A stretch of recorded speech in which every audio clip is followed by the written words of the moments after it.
Terima kasih Tuhan buat rencana-Mu yang indah buat hidup kami. Hidup kami selalu ada di tangan-Mu Tuhan. Dan rencana-Mu tepat buat hidup kami. Terima kasih Bapa.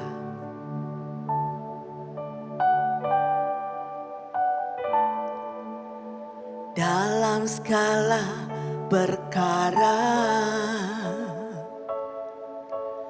Tuhan punya rencana yang lebih besar dari semua yang terpikirkan.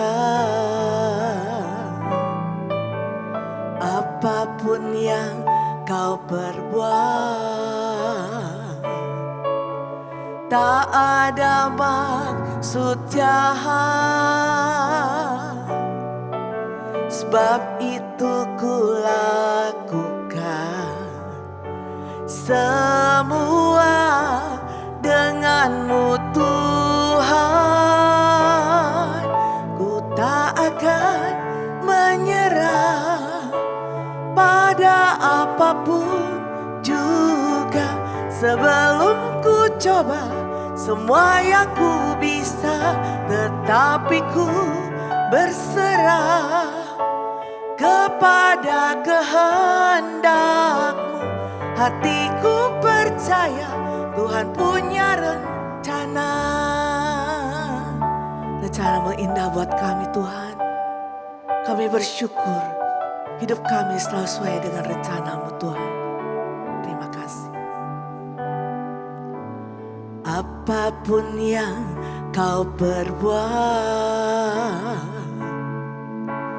tak ada maksud jahat. Sebab itu ku lakukan semua dengan-Mu Tuhan. Ku tak akan menyerah pada apapun juga. Sebelum ku coba semua yang ku bisa, tetapi ku berserah kepada kehendak-Mu.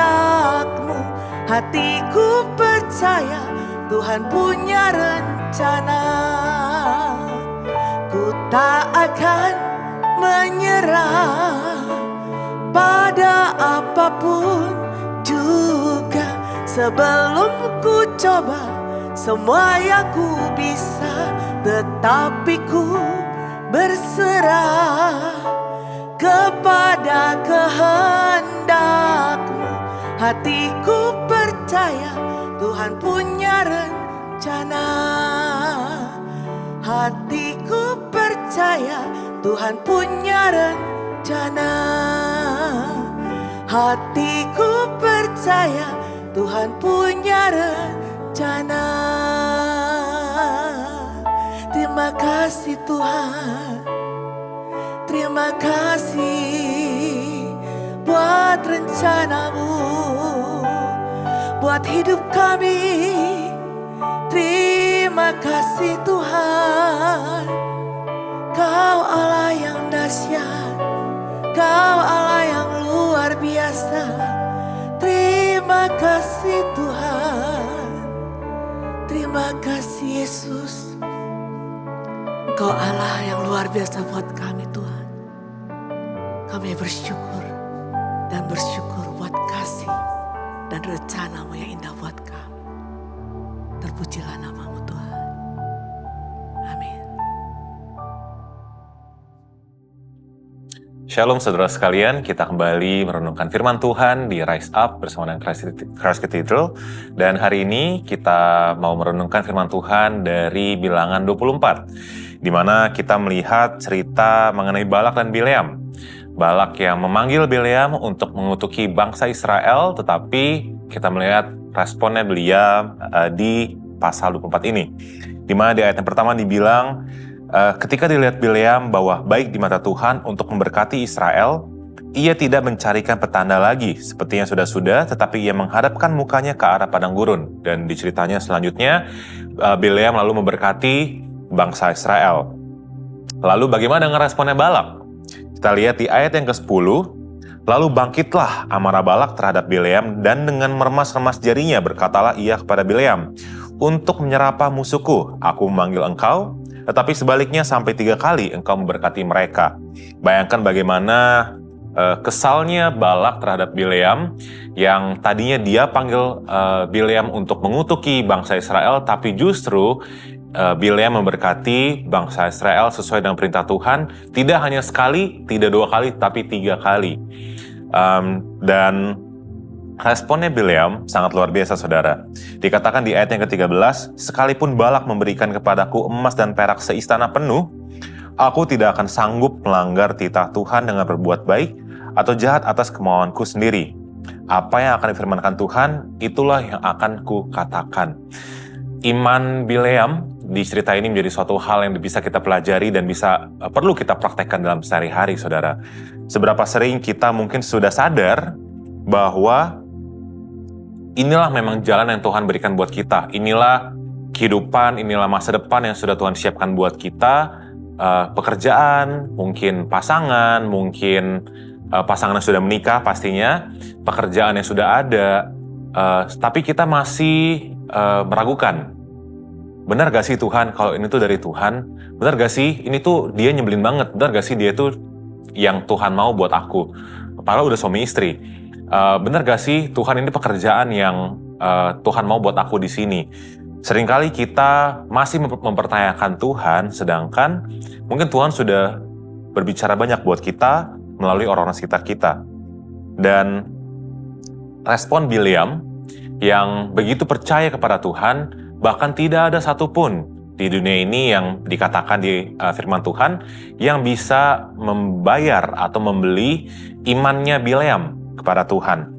Di mana Bileam percaya kalau dia tidak akan melanggar titahnya Tuhan, dan dia tidak bisa berbuat jahat atau baik berdasarkan kemauan dia sendiri, karena apa yang dia lakukan itu seharusnya yang dia katakan, yang dia lakukan sesuai dengan firman Tuhan. Dan maukah kita, saudara, untuk kita belajar dalam kehidupan kita, berkeluarga, berhubungan, berteman, dalam pelayanan, kita mau belajar untuk benar-benar mengikuti apa yang Tuhan mau. Karena seringkali di saat kita sudah melakukan segala hal, kita punya agenda, kita punya keinginan sendiri, kita punya kemauan sendiri. Yang saya rasa benar harusnya kayak gini. Sedangkan hari-hari ini, saudara, banyak banget yang mempengaruhi pikiran kita dari sosial media, dari apa yang kita lihat secara online gitu ya, yang mungkin akan mempengaruhi respon kita terhadap sekeliling kita. Kita suka membandingkan, kita lebih sering untuk merasa, oh dia udah lebih sukses daripada saya, oh dia lebih baik daripada saya, oh dia lebih ini, dia lebih itu, dan sebagainya. Sehingga kita akan merasa, oh berarti kayaknya harus ngelakuin ini, harus ngelakuin itu, supaya kita bisa achieve ini dan itu. Padahal, pernahkah kita bertanya kepada Tuhan, Tuhan, apa yang Tuhan mau untuk aku hari-hari ini? Apa yang Tuhan mau di dalam keluargaku? Apa yang Tuhan mau dalam hubunganku? Apa yang Tuhan mau dalam pelayananku? Dan sebagainya, saudara. Seperti yang Bileam katakan, bahwa dia mau melakukan apa yang Tuhan inginkan, bukan apa yang dia inginkan. Jadi kita perlu belajar, saudara, hari-hari ini untuk melepaskan hak kita, karena di saat kita ikut Tuhan, bukan lagi hak kita yang diutamakan. Oh, saya sudah ikut Tuhan sekian lama, seharusnya saya gini. Saya udah percaya sama Tuhan ini nih, seharusnya saya dapat ini nih. Saya udah melakukan persembahan, saya sudah memberikan persembahan kepada gereja sekian dan sebagainya. Seharusnya saya dan banyak hal, saudara. Kita perlu belajar di saat kita mengikut Tuhan, bukan lagi apa yang kita mau, bukan lagi apa yang penting bagi kita, tapi apa yang Tuhan mau dan apa yang penting bagi Tuhan. Mari kita satukan hati, kita berdoa. Tuhan, terima kasih buat kebaikan Tuhan, buat kasih Tuhan. Kalau Tuhan hari ini udah mengingatkan kita untuk percaya kepada Tuhan, untuk melakukan apa yang penting bagi Tuhan. Roh Kudus, bantu kami untuk belajar mengikis ego kami, untuk mengikis apa yang kami mau lakukan untuk kepentingan kami sendiri. Tapi kami mau belajar untuk mengerti kehendak Tuhan, untuk mengenal Tuhan, untuk melakukan kehendak Tuhan, sehingga apapun yang kami kerjakan hari-hari ini, kiranya itu boleh menyenangkan hati Tuhan, dan boleh berkenan di mata Tuhan. Ingatkan kami apa yang selama ini yang mungkin kami lakukan untuk kepentingan kami sendiri. Ampuni kami, dan biarlah tuntun kami, sehingga apapun yang kami kerjakan ke depannya Bapa, itu boleh sesuai dengan firman Tuhan, sesuai dengan apa yang menjadi kehendak-Mu Tuhan. Terima kasih Tuhan, Kau berkati sepanjang hari kami, biar apapun yang kami kerjakan, itu boleh menyukakan Tuhan dan membawa kemuliaan bagi nama Tuhan. Terima kasih Tuhan, di dalam nama Tuhan Yesus Kristus, kami telah berdoa dan mengucap syukur. Haleluya. Amin. Bilangan 24. Ketika dilihat Bileam, bahwa baik di mata Tuhan untuk memberkati Israel, ia tidak mencarikan pertanda lagi seperti yang sudah-sudah, tetapi ia menghadapkan mukanya ke arah padang gurun. Ketika Bileam memandang ke depan dan melihat orang Israel berkemah menurut suku mereka, maka roh Allah menghinggapi dia. Lalu diucapkannyalah sanjaknya. Katanya, tutur kata Bileam bin Beor, tutur kata orang yang terbuka matanya, tutur kata orang yang mendengar firman Allah, yang melihat penglihatan dari Yang Maha Kuasa sambil rebah, namun dengan mata tersingkap. Alangkah indahnya kemah-kemahmu, hai Yakub, dan tempat-tempat kediamanmu, hai Israel, sebagai lembah yang membentang semuanya, sebagai taman di tepi sungai, sebagai pohon gaharu yang ditanam Tuhan, sebagai pohon aras di tepi air. Air mengalir dari timbanya, dan benihnya mendapat air banyak-banyak. Rajanya akan naik tinggi melebihi Agag dan kerajaannya akan dimuliakan. Allah, yang membawa mereka keluar dari Mesir adalah bagi mereka seperti tanduk kekuatan lembu hutan. Bangsa-bangsa yang menjadi lawannya akan ditelannya habis dan tulang-tulang mereka akan dihancurkannya dan akan ditembaknya tembus dengan panah-panahnya. Ia meniarap dan merebahkan diri sebagai singa jantan dan sebagai singa betina. Siapakah yang berani membangunkannya? Diberkatilah orang yang memberkati engkau dan terkutuklah orang yang mengutuk engkau. Nubuat Bileam. Lalu bangkitlah amarah Balak terhadap Bileam dan dengan meremas-remas jarinya berkatalah ia kepada Bileam, untuk menyerapah musuhku aku memanggil engkau, tetapi sebaliknya sampai 3 kali engkau memberkati mereka. Oleh sebab itu, enyahlah engkau ke tempat kediamanmu. Aku telah berkata kepadamu, aku telah bermaksud memberi banyak upah kepadamu, tetapi Tuhan telah mencegah engkau memperolehnya. Tetapi berkatalah Bileam kepada Balak, bukankah telah kukatakan juga kepada utusan-utusan yang kau kirim kepadaku? Sekalipun Balak memberikan kepadaku emas dan perak seistana penuh, aku tidak akan sanggup melanggar titah Tuhan dengan berbuat baik atau jahat atas kemauanku sendiri. Apa yang akan difirmankan Tuhan, itulah yang akan kukatakan. Dan sekarang, aku ini sudah hendak pergi kepada bangsaku. Marilah kuberitahukan kepadamu apa yang akan dilakukan bangsa itu, kepada bangsamu di kemudian hari.